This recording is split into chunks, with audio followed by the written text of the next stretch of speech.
வணக்கம் நண்பர்களே, நமது டிஃப்ரெண்ட் திங்கிங் சேனலுக்கு உங்களை அன்போடு நெஞ்சார வரவேற்கிறேன். நமது பகுதி 1 வீடியோவிற்கு நீங்கள் கொடுத்த பேராதரவிற்கும் உங்களுடைய ஒவ்வொரு கமெண்ட்டுகளுக்கும் என் மனமார்ந்த நன்றிகள். யாராவது தப்பா பேசினா அவங்கள ஒரு தூசியா நினைச்சு புறக்கணிச்சிட்டு நம்ம வழியில போயிட்டே இருக்கணும் அப்படின்னு நம்ம போன வீடியோல பார்த்திருந்தோம்.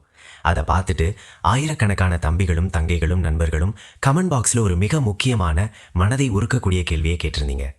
அண்ணா, வழியில போறவன் வர்றவன் தப்பா பேசினா புறக்கணிச்சிடலான்னா, ஆனா நம்ம கூடவே இருக்கிறவங்க, நம்மளை பெத்தவங்க, நம்ம உடன் பிறந்தவங்க, இல்ல நம்ம உயிர் நண்பன்னு நாம உசிர வச்சிருந்தோமே, அவங்க நம்மளை ஏளனமா பேசும்போது, மற்றவங்க முன்னாடி அசிங்கப்படுத்தும் போது மனசு தாங்க மாட்டேங்குதுன்னா நெஞ்சு அப்படியே வெடிச்சிடுற மாதிரி இருக்கு. பெத்தவங்களே நீ எதுக்கும் லாயக்கில்லைன்னு சொல்லும்போது, கூட பிறந்தவங்களே நம்மளை ஒரு பாரமாக பார்க்கும்போது, காதலிச்சவங்களே நம்ம சூழ்நிலையை பார்த்துட்டு கையை உதறிட்டு போகும்போது, அப்போ எப்படி அண்ணா அமைதியாக இருக்கிறது? அழுது கண்ணீரே தீர்ந்து போச்சன்னா, இந்த உலகம் நம்மளை மதிக்கணும்னா, இழந்த நம்ம மரியாதையை மீட்டெடுக்கணும்னா இன்னும் ஆழமாக நாம் என்ன செய்யணும் அப்படின்னு ரத்தமும் கண்ணீருமா உங்கள் கேள்விகள் இருந்தது. நண்பர்களே, உங்களுடைய இந்த வழிக்கான, இந்த அழுகைக்கான விடைதான் இந்த பகுதி 2 வீடியோ. உங்கள் மனசில் இருக்கிற அந்த ரணத்துக்கு மருந்து போடுற வீடியோ தான் இது. இன்னைக்கு இந்த உலகத்தில் பல பேர் தோத்து போகிறது ஏன் தெரியுமா? வெளியில் இருக்கிற எதிரிகளால் இல்லை, தன் சொந்த வீட்டின் 4 சுவற்றுக்குள்ளே தினமும் கிடைக்கிற அவமானங்களாலையும் ஏளன பேச்சுகளாலையும் தான். ஆனால் ஒன்று ஞாபகம் வச்சுக்கோங்க, உங்களை சுற்றி இருக்கிறவங்க உங்களை காயப்படுத்துகிறாங்கன்னா நீங்கள் பலவீனமானவங்கன்னு அர்த்தம் இல்லை, உங்களுடைய தகுதி என்னன்னு அவங்களுக்கு இன்னும் புரியலைன்னு அர்த்தம். இதைத்தான் அன்றைக்கே தீர்க்கதரிசி சுவாமி விவேகானந்தர் சும்மா நச்சுன்னு ஒரு வார்த்தையில சொல்லிட்டு போனார். உலகமே உன்னை பார்த்து நீ லாயக்கில்லை என்று சொல்லும்போது, நீ உன்னை நிமிர்ந்து பார்த்து என்னால் முடியும் என்று சொல்வதுதான் உண்மையான ஆன்மீகம், உண்மையான வீரம். நண்பா, உன்னை சுற்றி இருக்கிறவங்க உன்னை மதிக்கலையா? உன்னுடைய திறமையை பார்த்து கேலி செய்கிறாங்களா? கவலையை விடு. இன்னைக்கு வீடியோவில் உங்களை அசிங்கப்படுத்தியவர்கள், உங்களை வேண்டாம் என்று தூக்கி எறிந்தவர்கள், உங்களை தேடி வந்து உங்கள் காலடியில் நின்று மதிக்க வைக்கக்கூடிய சுவாமி விவேகானந்தரின் வாழ்வியல் தத்துவங்களிலிருந்து எடுக்கப்பட்ட 5 மிக முக்கியமான வாழ்க்கையை மாற்றக்கூடிய ரகசியங்களை மிக மிக ஆழமாக பார்க்க போகிறோம். சுமார் 25 நிமிஷம் ஓடக்கூடிய இந்த வீடியோவோட ஒவ்வொரு நொடியும் உங்கள் வாழ்க்கையில் நீங்கள் எடுக்க போகிற மிக முக்கியமான முடிவாக இருக்க போகுது. ஏனோ தானோன்னு பார்க்காம தயவு செஞ்சு ஒரு தனி அறையில் உட்காந்து ஹெட்ஃபோன் மாட்டிக்கிட்டு ஸ்கிப் பண்ணாமல் முழுசாக பாருங்கள். ஏன்னா இது வெறும் வீடியோ இல்லை, உங்களை அசிங்கப்படுத்தியவர்களின் வாயை அடைக்க போகும் உங்களுடைய ஆயுதம். இப்போ கண்டென்ட்குள்ளே போகிறதுக்கு முன்னாடி உங்ககிட்ட ஒரு நேரடியான நெஞ்சை தொடும் கேள்வி. உங்களை ஒருத்தங்க ரொம்ப மோசமாக காயப்படுத்தும் போது, வார்த்தைகளால் உங்களை சிதைக்கும் போது, உங்களுக்குள்ளே அழுதுகிட்டு என் வாழ்க்கை அவ்வளவுதான் முடங்கி போயிடுவீங்களா? இல்லை அவங்க வீசின அந்த அவமான வார்த்தைகளை ஒரு எரிபொருளாக ஃபியூவலாக மாற்றி உங்கள் லட்சியத்தை நோக்கி வெறியோடு ஓடி ஜெயிச்சு காட்டுவீங்களா? நீங்கள் எந்த ரகம்னு இப்போவே கமெண்ட்டில் சொல்லிட்டு வீடியோவை தொடருங்க. வாங்க விவேகானந்தரின் அந்த 5 ரகசியங்களுக்குள் போகலாம். ரகசியம் 1, உங்களை செதுக்கும் ஒளிதான் விமர்சனம். ஒரு அழகான சிற்பம் எப்படி உருவாகுதுன்னு என்னைக்காவது யோசிச்சிருக்கீங்களா நண்பா? ஏதோ ஒரு காட்டிலேயோ மலையிலேயோ அனாதையா கிடந்த ஒரு சாதாரண பாறை. அந்த பாறை மீது ஒரு சிற்பி உளியை வைத்து சம்மட்டியால ஓங்கி ஓங்கி பலத்த அடிகள் கொடுக்கும்போதுதான் அந்த பாறை உலகமே வரிசையில நின்று வணங்குற ஒரு தெய்வீக சிலையா மாறுது. இப்போ அந்த பாறை கிட்ட போய் கேளுங்க, உனக்கு வலிச்சதா என்று. அது சொல்லும், ஒவ்வொரு அடியும் என் உடம்ப பழக்கிற மாதிரி வலிச்சது என்று.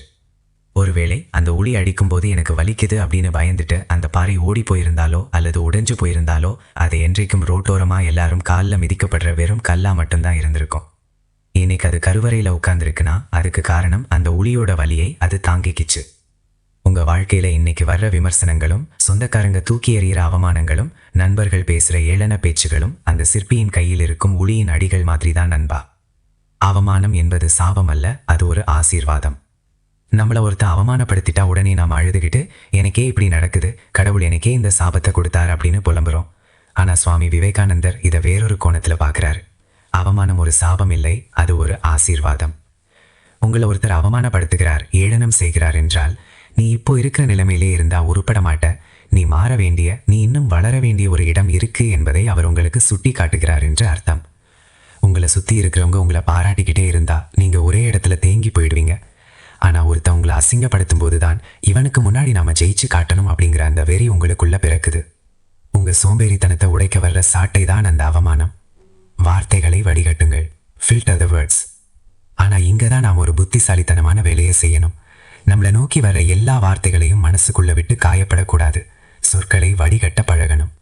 உங்களை நோக்கி வீசப்படும் சொற்களில் வெறும் வன்மமும் பொறாமையும் உங்களை வீழ்த்தணுன்ற கெட்ட எண்ணமும் மட்டும் இருந்தா அதை அப்படியே குப்பையில் தூக்கி போடுங்க. அதை பற்றி யோசிச்சு ஒரு செகண்ட் கூட உங்கள் டைமை வேஸ்ட் பண்ணாதீங்க. ஆனால் அவங்க பேசுகிற ஏளன பேச்சுக்குள்ளே ஏதேனும் ஒரு உண்மை இருக்கான்னு பாருங்க. உதாரணத்துக்கு, உனக்கு ஒழுங்கா இங்கிலீஷ் பேச வரல, நீ எல்லாம் எதுக்கு இன்டர்வியூ போற அப்படின்னு ஒருத்தன் அசிங்கப்படுத்துறான்னா அவன் சொன்ன விதம் தப்பா இருக்கலாம், ஆனா அதுல ஒரு உண்மை இருக்கு, நமக்கு இங்கிலீஷ் வரல. அப்போ கோபப்படாம அந்த விமர்சனத்தை எடுத்துக்கிட்டு அடுத்த 6 மாசத்துல நான் சரளமா இங்கிலீஷ் பேசி உன் முன்னாடி வந்து நிற்பேண்டா அப்படின்னு உங்களை திருத்திக் கொள்ள, உங்களை செதுக்கிக் கொள்ள அதை பயன்படுத்துங்கள். விவேகானந்தரின் வாழ்வில் நடந்த அந்த வரலாற்று சம்பவம். சுவாமி விவேகானந்தர் அமெரிக்காவுக்கு சிகாகோ மாநாட்டுக்காக சென்றிருந்த போது நடந்த சம்பவம் இது. நமக்கு தெரியும், விவேகானந்தர் எப்போதும் எளிமையான காவி ஆடையும் தலைப்பாகையும் தான் அணிந்திருப்பார். அவர் சிகாகோ தெருக்களில் நடந்து சென்றபோது அங்கிருந்த சில மேலை நாட்டு தம்பதியினர் அவருடைய ஆடையை பார்த்து சத்தமாக சிரித்து ஏளனம் செய்தார்கள். பாருங்களே, ஒரு பண்பட்ட மனிதன் ஜென்டில்மேன் போடுற ஆடையா இது, ஏதோ துணியை சுத்திட்டு வர்றான் அப்படின்னு கமெண்ட் அடிச்சாங்க. விவேகானந்தருக்கு ஆங்கிலம் அசாத்தியமா வரும். அவர் அவங்கள பார்த்து கோபப்படல, கத்தல, சண்டைக்கு போகல. மிக அமைதியா முகத்துல ஒரு தெய்வீக புன்னகையோட அவங்க கிட்ட போய் சொன்னார், என் அருமை நண்பர்களே, உங்கள் கலாச்சாரத்தில் உங்களை ஒரு தகுதியான மனிதனாக, ஜென்டில்மேனாக காட்டுவது ஒரு தையல்காரர் தைத்த ஆடம்பரமாக ஆடை, டெய்லர் மேட் க்ளோதிங். ஆனால் என் இந்திய கலாச்சாரத்தில் ஒரு மனிதனை உன்னதமான மனிதனாக உருவாக்குவது அவனது ஆடம்பரம் அல்ல, அவனது குணம் மற்றும் ஒழுக்கம், கேரக்டர் ரூல்ஸ். அந்த ஒரு வார்த்தையில அவரை ஏளனம் செய்த ஆங்கிலேயர்கள் தலைகுனிந்து நின்றார்கள். இதுதான் நண்பா விவேகானந்தரின் படி. நீங்கள் ஒரு சிறந்த சிற்பம். அதனால் இன்னைக்கு இந்த வீடியோவை பார்த்து கொண்டிருக்கும் என் அன்பு நண்பா, தம்பி, தங்கை, இனிமேல் உங்களை யாராவது விமர்சித்தால், உங்களை குறைத்து மதிப்பிட்டு பேசினால் தயவு செய்து கோபப்படாதீர்கள், சோர்ந்து போய் மூலையில் உட்காராதீர்கள், உள் மனதில் சிரித்துக் கொள்ளுங்கள். ஏன்னா உலகமே வியந்து பார்க்க போகும் ஒரு மிகச்சிறந்த சிற்பமாக நீங்கள் மாறப்போகிறீர்கள் என்பதற்கான முதல் அறிகுறிதான் உங்களுக்கு விழுகின்ற அந்த ஒளியின் அடிகள். வலியை தாங்குங்கள், வரலாற்றை படையுங்கள். ரகசியம் 2. நோ சொல்ல கற்றுக்கொள்ளுங்கள். தைரியமாக நோ சொல்ல பழகுங்கள். நம்மில் பல பேருக்கு இருக்கிற மிகப்பெரிய மனநல பலவீனம் என்ன தெரியுமா? இந்த உலகத்தில் இருக்கிற எல்லாருக்கும் நல்லவரா வாழணும்னு நினைக்கிறது. யாருடைய மனசும் புண்பட்டுடக்கூடாது, எல்லாரும் நம்மள ரொம்ப நல்லவன்டா அவன் அப்படின்னு பாராட்டணும்னு நினைக்கிறது. யாராவது உங்ககிட்ட வந்து ஒரு வேலை சொல்றாங்க, உங்களுக்கு அந்த வேலை செய்ய பிடிக்கல, இல்லைனா அந்த வேலையை செஞ்சா உங்களுடைய சொந்த வேலை கெட்டு போகும், உங்களுடைய லட்சியத்துக்கான டைம் வீணாகும்னு உங்களுக்கு நல்லாவே தெரியும். ஆனா அவங்க கிட்ட போய் இல்லைன்னு சொன்னா முகம் சுழிப்பாங்களே, தப்பா நினைப்பாங்களே அப்படின்னு பயந்துக்கிட்டு மனசுக்குள்ளே அழுதுகிட்டே வெளியில சரிங்க கண்டிப்பா செஞ்சு தரேன் அப்படின்னு தலையாட்டுதீங்க பாருங்க. அங்கதான் நண்பா உங்களுடைய வீழ்ச்சி ஆரம்பமாகுது. எப்பொழுது நீங்கள் இந்த உலகத்தில் இருக்கும் எல்லாரையும் திருப்திப்படுத்த பீப்புள் ப்ளீசிங் முயல்கிறீர்களோ அப்பொழுதே உங்களுக்கான சுயமதிப்பை, உங்களுக்கான சுயமரியாதையை நீங்கள் இழக்கிறீர்கள். மறைமுக அடிமைத்தனம் வேண்டாம். மற்றவர்களின் விருப்பத்திற்கேற்ப மற்றவர்கள் உங்களை பற்றி என்ன நினைப்பார்கள் என்ற பயத்திலேயே உங்களுடைய ஒவ்வொரு நாளையும் நீங்கள் கடத்துகிறீர்கள் என்றால் அதற்கு பெயர் வாழ்க்கை அல்ல நண்பா, அது ஒரு வகையான மறைமுக அடிமைத்தனம், சைக்கலாஜிக்கல் ஸ்லேவரி. உங்களை அவமானப்படுத்துறவங்களுக்கு, உங்களை ஏளனமா பேசுறவங்களுக்கு எப்படி தைரியம் வருது தெரியுமா? இவன் எதை சொன்னாலும் கேட்டுக்குவான், நம்ம எவ்வளோ அசிங்கப்படுத்தினாலும் திரும்ப வந்து நம்ம கூட தான் நிற்பான், இவனுக்கு நோ சொல்லவே தெரியாது அப்படிங்கிற உங்களோட பலவீனம் தான் அவங்களோட தைரியம். மதிப்பின் ரகசியம், த ஸ்கேர்சிட்டி பிரின்சிபல். இந்த உலகத்தில் ஒரு சிம்பிள் லாஜிக் இருக்கு நண்பா. எதுக்கெல்லாம் தட்டுப்பாடு அதிகமோ அதுக்கு தான் மதிப்பும் அதிகம். நீங்கள் கூப்பிட்ட குரலுக்கெல்லாம் ஓடி போய் நின்று எதுக்கெல்லாம் சரி சரி என்று தலையாட்டுகிறீர்களோ அதற்கு இந்த சமூகத்தில் ஒரு பைசா மதிப்பும் இருக்காது. உங்களை ஒரு ஃப்ரீயான ஆள் என்று நினைத்து விடுவார்கள்.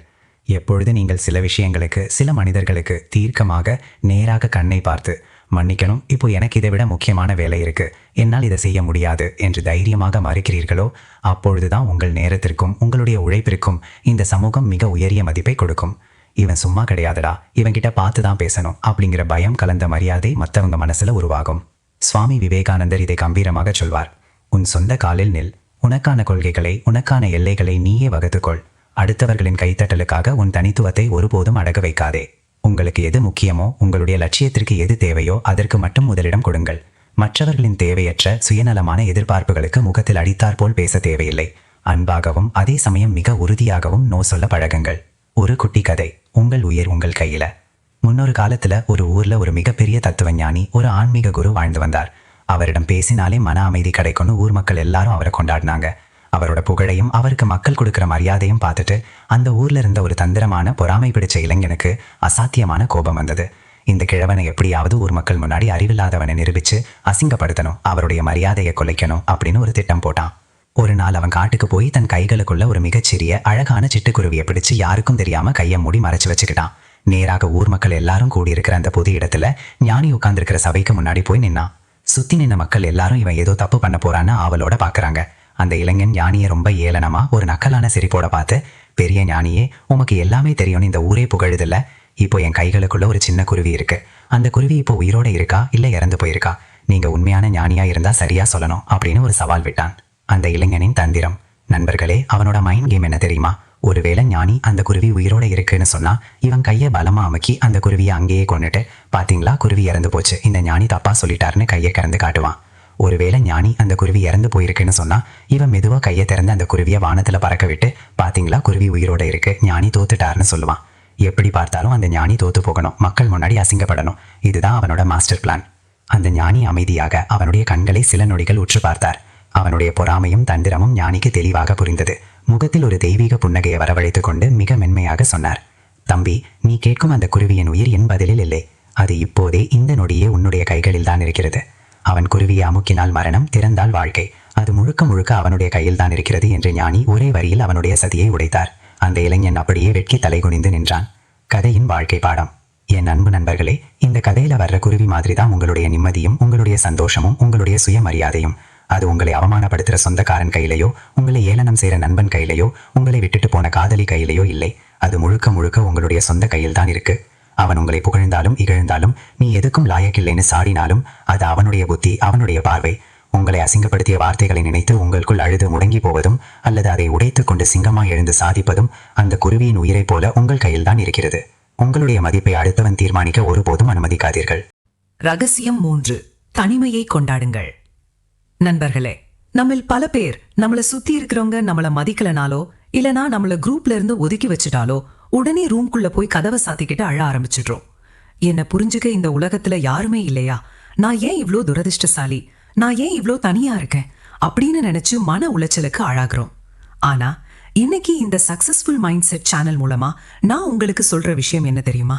தனிமை என்பது சாபம் அல்ல நண்பா, அது பிரபஞ்சம் உங்களுக்கு கொடுத்திருக்கிற மிகப்பெரிய வரம். ஒரு சின்ன உதாரணம் சொல்றேன். ஒரு அழகான விலை மதிப்பற்ற விதையை எடுத்துக்கிட்டு போய் 4 பேருக்கு நடுவுல வச்சிருந்தா அது அப்படியே தான் இருக்கும். ஆனா அதே விதையை யாரும் பார்க்காதபடி இருட்டு நிறைந்த மண்ணுக்குள்ளே தனியா கொண்டு போய் புதைக்கும் போதுதான் அது யாருடைய தொந்தரவும் இல்லாம தனக்கான சத்துக்களை பூமிக்குள்ள இருந்து உறிஞ்சி வேர் விட்டு முளைத்து ஒரு நாள் இந்த உலகமே நிமிர்ந்து பார்க்கிற அளவுக்கு ஒரு பிரம்மாண்டமான மரமா மாறுது. மண்ணுக்குள்ள அந்த விதை தனிமையில் இருந்த அந்த சில நாட்கள் தான் அது மரமாவதற்கான தகுதி காலம். அதே போலத்தான் நீங்க கூட்டத்தோடு கூட்டமாக தேவையற்ற மனிதர்களோடு சுற்றி கொண்டிருக்கும் போது உங்களால் வாழ்க்கையை பற்றி ஆழமாக சிந்திக்கவே முடியாது. உங்களை இந்த உலகம் ஒதுக்கி வைக்கும் போதுதான் நீங்கள் வேர்விடுவதற்கான காலம் ஆரம்பமாகிறது என்ற அர்த்தம். சுய ஆய்வு, the power of self reflection. ஏன்னா நீங்கள் தனிமையில் இருக்கும் போது மட்டும்தான் போலி மனிதர்களின் முகமூடிகள் கழன்று விழும். அந்த அமைதியான சூழ்நிலையில்தான் உங்களை பற்றி நீங்களே ஆராயும் சுய ஆய்வு, செல்ஃப் ரிஃப்ளெக்ஷன் நடக்கும். அப்போதான் உங்களுக்குள்ளே சில கேள்விகள் பிறக்கும். நான் யார்? என் உண்மையான பலம் என்ன? நான் எங்கே பலவீனமாக இருக்கிறேன்? என் வாழ்க்கையின் லட்சியம் என்ன? நான் அடுத்த 5 வருடங்களில் எங்கே போய் நிற்க வேண்டும் என்ற மிக முக்கியமான கேள்விகளுக்கான உண்மையான பதில்கள் உங்களுக்குள் இருந்து வெளிப்படும். கூட்டம் உங்களுக்குள் இருக்கும் உங்களை பார்க்க விடாது. ஆனால் தனிமை உங்களை உங்களுக்கே அடையாளம் காட்டும். ஆற்றல் சேமிப்பு, தி எனர்ஜி கன்சர்வேஷன். அது மட்டும் இல்ல நண்பா, இதோட அறிவியல் ரகசியம் என்ன தெரியுமா? நாம எப்போதெல்லாம் தேவையற்ற மனிதர்களுடன் உட்கார்ந்து அரட்டை அடிக்கிறோமோ, மற்றவங்களை பத்தி காசிப் பேசுகிறோமோ, அப்போதெல்லாம் நம்ம மூளையின் ஆற்றலும், பிரெயின் எனர்ஜி, நம்முடைய நேர்மறை அதிர்வுகளும், பாசிட்டிவ் வைப்ரேஷன்ஸும் பெருமளவில் வீணடிக்கப்படுகிறது. அவங்களுக்கு சரி என்று சொல்லி அவங்களோட டைம் பாஸுக்காக உங்க நேரத்தை கொடுக்கறத நிறுத்திட்டு நீங்க தனியா இருக்கும்போது உங்களுடைய ஒட்டுமொத்த ஆற்றலும் சேமிக்கப்படுகிறது. அந்த சேமிக்கப்பட்ட ஆற்றலை, வெறியை உங்களுடைய லட்சியத்தை நோக்கி, உங்களுடைய தொழிலை நோக்கி அல்லது உங்களுடைய படிப்பை நோக்கி நீங்கள் திருப்பும் போது உங்களுடைய வளர்ச்சி அசுர வேகத்தில் இருக்கும். விவேகானந்தரின் வாழ்வில் தனிமை. நம்ம சுவாமி விவேகானந்தரின் வாழ்க்கையை எடுத்து பாருங்கள். அவர் சும்மா மேடை ஏறி உலகையே உழுக்கவில்லை. அதற்கு பின்னால் பல வருட கால கடும் தனிமை இருந்தது. அவர் இந்தியாவின் எல்லையோர காடுகளிலும், இமயமலையின் பனிச்சிகரங்களிலும், கன்னியாகுமரியின் அந்த நடுக்கடல் பாறையிலும் பல நாட்கள், பல மாதங்கள் யாருமற்ற தனிமையில் பசியோடும் பட்டினியோடும் தியானத்தில் கழித்தார். சுற்றி மனிதர்கள் யாரும் இல்லாத அந்த தனிமைதான் அவருக்குள் இருந்த ஆன்மீக ஆற்றலையும் உலகையே தன் வசீகர பேச்சால் கட்டி போடும் காந்த சக்தியையும் கொடுத்தது. விவேகானந்தர் சொல்வார், தனிமை என்பது பலவீனர்களுக்கு நரகம், ஆனால் சாதனையாளர்களுக்கு அதுவே சொர்க்கம். தயாரிப்பு காலம், த பிரிப்பரேஷன் ஃபேஸ். அதனால் இன்னைக்கு இந்த வீடியோவை பார்த்து கொண்டிருக்கும் என் அன்பு நண்பா, உங்களை உங்களுடைய சொந்த குடும்பமோ, உங்களுடைய நண்பர்களோ அல்லது இந்த சமூகமோ ஏளனம் செய்து ஒதுக்கி வைத்திருந்தால் தயவு செய்து வருத்தப்படாதீர்கள். மாறாக மனதுக்குள் மகிழ்ச்சி அடையுங்கள். ஏனென்றால் இந்த உலகம் உங்களை ஒதுக்கி வைத்திருக்கிறது என்றால் நீங்கள் உலகை வெல்வதற்கான ஒரு மிகப்பெரிய தயாரிப்பு காலத்துக்குள் பிரபஞ்சம் உங்களை தள்ளி இருக்கிறது என்ற அர்த்தம். இந்த தனிமையை பயன்படுத்தி உங்களை செதுக்கிக் கொள்ளுங்கள். நாளை நீங்கள் சிங்கம் போல கர்ஜித்து வெளிவரும்போது உங்களை ஒதுக்கிய அதே உலகம் உங்களுக்கு பின்னால் வரிசையில் வந்து நிற்கும். தனிமையை கொண்டாடுங்கள். ரகசியம் 4. பழிவாங்கும் எண்ணத்தை கைவிடுங்கள். இந்த 4வது ரகசியம் உங்க மனசுல இருக்கிற ஒரு மிகப்பெரிய பாரத்தை இறக்கி வைக்க போகுது. அது என்ன தெரியுமா? பழிவாங்கும் எண்ணத்தை இன்றோடு கைவிடுங்கள். நம்மள ஒருத்தங்க அவமானப்படுத்திட்டா, நம்ம சொந்தக்காரங்க நம்மள மதிக்காம அசிங்கப்படுத்திட்டா, நமக்குள்ளே ஒரு குரோதம், ஒரு வன்மம் வளர ஆரம்பிக்கும். என்னைக்கு இருந்தாலும் இவனை நான் பழி வாங்காம விடமாட்டேன், இவனுக்கு இதே மாதிரி ஒரு அசிங்கத்தை நான் திருப்பி செய்யணும் அப்படின்னு அவங்க மேலே இருக்கிற கோபத்திலேயே தினமும் நாம வாழ்ந்துகிட்டு இருப்போம். ஆனா விவேகானந்தர் என்ன சொல்றார் தெரியுமா? யாரையும் பழி வாங்க நினைக்காதே. பழி வாங்கும் எண்ணம் உன்னுடைய ஆற்றலை அளிக்கும் ஒரு தீ போன்றது. விவேகானந்தர் வாழ்வில் நடந்த கதை. சுவாமி விவேகானந்தர் உலக புகழ் பெற்ற பிறகு அவரை பிடிக்காத, அவர் மீது பொறாமை கொண்ட சிலர் அவருக்கு எதிராக பல பொய் பிரச்சாரங்களை செய்தார்கள். அவருடைய தூய்மையான குணத்தின் மீது சேற்றை வாரி இறைத்தார்கள். இதை பார்த்த விவேகானந்தரின் சீடர்கள் குதித்து போனார்கள். சுவாமி, நமக்கு இவ்வளவு ஆதரவு இருக்கிறது, நினைத்தால் நம்மை எதிர்ப்பவர்களை நாம் பழி வாங்க முடியும், அவர்களின் முகத்தெரியை கிழிக்க முடியும், ஏன் நீங்கள் அமைதியாக இருக்கிறீர்கள் என்று கேட்டார்கள். அதற்கு விவேகானந்தர் மிக மென்மையாக சிரித்துவிட்டு சொன்னார், என் அருமை சீடர்களே, என்னை நோக்கி வீசப்படும் கற்களை பொறுக்கி நான் திரும்ப அவர்கள் மீது வீச ஆரம்பித்தால் நான் சிகாகோ மாநாட்டிற்கு வந்த நோக்கமே வீணாகிவிடும். என் இலக்கு அவர்களுக்கு பதிலடி கொடுப்பதல்ல, என் இலக்கு என் தர்மத்தை உலகிற்கு பரப்புவது. பழி வாங்குவதை விட பெரிய விஷயம் இருக்கு. நண்பா, உங்களை அவமானப்படுத்தியவனை நீங்க திரும்ப அவமானப்படுத்தணும்னு நினைச்சீங்கன்னா நீங்க உங்க லட்சியத்தை விட்டுட்டு அவன் பின்னாடி ஓட ஆரம்பிச்சிடுவீங்க. உங்களுடைய கவனம் உங்க வளர்ச்சியில இருக்காது, அவனோட வீழ்ச்சியில தான் இருக்கும். இந்த உலகத்துல மிகப்பெரிய பழி வாங்குதல், பெஸ்ட் ரிவெஞ்ச் என்ன தெரியுமா? உங்க எதிரிக்கே நீங்க செய்யற அசிங்கம் இல்ல நண்பா. அவன் உங்களை எந்த இடத்துல எதுக்கும் லாயக்கில்லைன்னு ஒடுக்குனானோ அதே இடத்துல நீங்க அசைக்க முடியாத ஒரு மிகப்பெரிய சாம்ராஜ்யத்தை உருவாக்கி அவனுக்கு முன்னாடி மகிழ்ச்சியாகவும் கம்பீரமாகவும் வாழ்ந்து காட்டுவதுதான். அவன் உங்களை தரைமட்டமாக்க நினைச்சிருப்பான், ஆனா நீங்க வானுயர வளர்ந்து நிற்பீங்க. நீங்க வளர்ந்து நிற்கிற அந்த உயரத்தை பார்த்து அவன் உள்ளுக்குள்ளே பொறாமையில வெந்து போவான் பாருங்க. அதை விட ஒரு பெரிய பழி வாங்குதல் இந்த உலகத்துல தேவையே இல்லை. அதனால் வன்மத்தை தூக்கி போடுங்க, உங்க கவனத்தை உங்க வளர்ச்சியின் மீது வைங்க. ரகசியம் 5. தகுதியை வளர்த்து மௌனமாய் சாதியுங்கள். இந்த சமூகம் ரொம்ப விசித்திரமானது நண்பா. நீங்க எவ்வளவு நல்லவராயிருந்தாலும், எவ்வளவு ஒழுக்கமானவராயிருந்தாலும், உங்க கையில் வெற்றி இல்லைனா இந்த உலகம் உங்களை மதிக்காது. உங்க சொந்த பந்தங்கள் உங்களை ஒரு ஜீரோவாகத்தான் பார்க்கும். ஆனா அதே நேரத்துல உங்ககிட்ட தகுதியும் வெற்றியும் வந்துடுச்சுன்னா, நேத்து வரை உங்களை ஏளனம் செய்த அதே வாய்கள் இன்னைக்கு உங்களை ஹீரோன்னு கொண்டாட ஆரம்பிக்கும். உங்களுடைய திறமையை யாரும் அசைக்க முடியாத அளவுக்கு வளர்த்துக்கோங்க. பொருளாதார ரீதியாக, பண ரீதியாக உங்களை யாருடைய உதவியும் இல்லாமல் நிமிர்ந்து நிற்கும் உயரத்திற்கு கொண்டு செல்லுங்கள். நீங்க ஜெயிக்க போறதை வாயால சொல்லி சவால் விடாதீங்க. உங்களுடைய உழைப்பு மௌனமாக இருக்கட்டும். உங்களுடைய வெற்றி இந்த உலகமே அதிரும் அளவுக்கு சத்தமாக இருக்கட்டும். விவேகானந்தர் சொல்வார், எழுமின் விழிமின், கருதிய குறிக்கோளை அடையும் வரை நில்லாது உழைமின். உங்களுடைய தகுதிதான் உங்களை அவமானப்படுத்தியவர்களின் வாயை அடைக்கும் ஒரே பூட்டு. உங்களை வேண்டாம் என்று தூக்கி எறிந்தவர்கள் ஒரு நாள் உங்களுடைய அப்பாயின்மெண்ட்டுக்காக காத்து நிற்கும் அளவுக்கு உங்க தகுதியை உயர்த்துங்க. இந்த வீடியோ முடிவரை இனிமேல் உங்க வாழ்க்கையில நீங்க எடுக்க போற ஒரு மிகப்பெரிய வரலாற்று பயணத்துக்கான அஸ்திவாரம். இனிமேல் யாராவது உங்களை உங்க குடும்பத்திலேயோ வெளியிலையோ ஏளனமா பேசினா, அசிங்கப்படுத்தினா சோர்ந்து உட்காராதீங்க, அழுது நேரத்தை வீணாக்காதீங்க. விவேகானந்தர் சொன்ன மாதிரி நிமிர்ந்து நின்று அந்த வலியை எரிபொருளா மாத்தி உங்க வேலையில உங்க தகுதியை காட்டுங்க. இந்த வீடியோ உங்க மனசுல ஒரு பெரிய நெருப்ப, ஒரு உத்வேகத்தை தந்திருக்கும்னு நான் நம்புறேன். உங்க மனசுக்கு நெருக்கமான, இப்போதைக்கு அவமானங்களால கஷ்டப்பட்டு சோர்ந்து போயிருக்கோ உங்களோட தம்பிகளுக்கோ தங்கைகளுக்கோ நண்பர்களுக்கோ இந்த வீடியோவை இப்போதே ஷேர் பண்ணுங்க. அவங்களும் மீண்டு வரட்டும். நம்ம டிஃப்ரெண்ட் திங்கிங் சேனலுக்கு இன்னும் நீங்கள் சப்ஸ்கிரைப் பண்ணலைன்னா உடனே சப்ஸ்கிரைப் பண்ணிவிட்டு அந்த பெல் ஐக்கானையும் கிளிக் பண்ணி வச்சுக்கோங்க. மீண்டும் அடுத்த ஒரு அதிரடியான, உங்களை செதுக்கும் பகுதியில் சந்திப்போம். உங்களால் முடியும், சாதித்து காட்டுங்கள். நன்றி, வணக்கம்.